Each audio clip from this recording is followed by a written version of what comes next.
မင်္ဂလာပါနော်မို့အခုပြောချင်တာပေါ့နော်အမလေးတယောက်ကမို့လာပြောတယ်သူ့အမျိုးသားထိုင်းမှာအလုပ်သွားလုပ်တာအခုသူ့ပတ်စံလည်းမပို့တော့ဘူးဟိုမှာလည်းအိမ်တော်ပြစ်သွားပြီသူကတော့ဒီမှာအကျွေးပေါင်း16000နဲ့ဒုက္ခတွေရောက်နေပြီအဲ့တော့မိုးပြောချင်တာလေအဲ့လိုလူစားတွေကလေကိုမိသားစုဒုက္ခရောက်မှာတိရက်နဲ့လူစိတ်မရှိပဲနဲ့ဟိုမှာမိန်းမတွေထိုက်ကြတယ်ယောက်ျားတွေထိုက်ကြတယ်နော်အဲ့သူတို့ကိုတွားပြီးတိုင်းရင်လေဒီစကားပဲပြောမှာ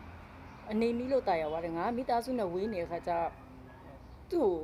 ကိုငါတာယာမိသွားတယ်သူနဲ့ငါအနေနီးတယ်သူ့ရဲ့ဂရုစိုက်မှုတွေကိုငါတာယာမိတယ်သူ့ရဲ့ဟိုကုညီဖေးမမှုတွေကိုငါရင်ခုန်မိတယ်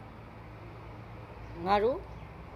ဟုတ်တယ်ငါတို့မှားသွားတယ်ဒီစကားလေးလောက်နဲ့ပဲ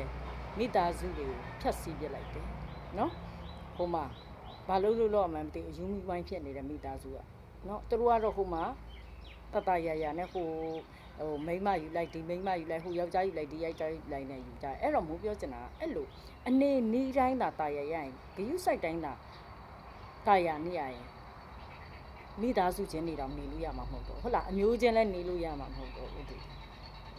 ဂယုစိုက်တိုင်းတာယာနေကြတယ်လေအနေနီးတိုင်းတာယာနေကြရင်ဟုတ်တယ်မလားမို့ပြောအဲ့ဒါဘာနဲ့တူရလဲဆိုတော့လေအဲ့လိုလူတွေကကြုံရနေမယ်ကြုံရသွားကြုံရနေမယ်ကြုံရစားမယ်ကြုံတဲ့နေရာမှာအိမ်မယ်ကြုံတဲ့လူနဲ့ယူမယ်ဆိုတဲ့ကြုံတိုးလူဒန်းစားတွေကအဲ့လိုမျိုးပဲအနေနီးပါအနီးလို့တာယာဝါတယ်ဆိုတဲ့စကားလုံးကိုတုံပြီးဖောက်ပြကြတယ်